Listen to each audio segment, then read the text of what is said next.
บ่หายดอกตัวได้สิขึ้น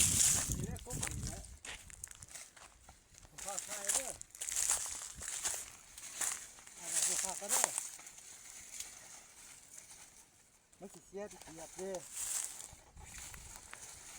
โอ้ลิงคือลิงเว้ย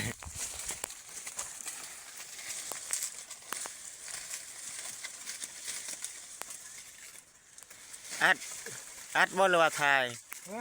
เคยอัดวิดีโอได้นี่โอ้โห ง่ายได้คือกู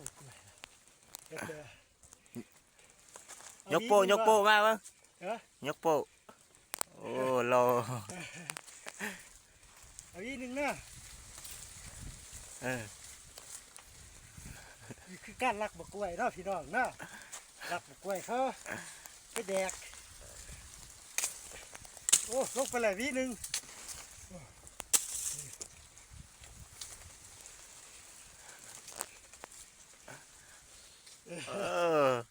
ได้แล้วจบโอเคการลักบักกล้วยสิ้นสุดแล้วลงวิธีลงมาดิ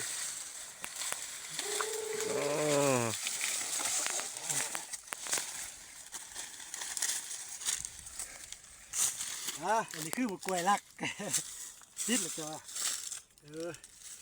ลักบักกล้วยเป็ดขี้ซาใช่ได้ลายบ่โอ้ได้วีนึงได้หลายหน่วยเติบอันนี้คือของขี้ลักก่อนดิ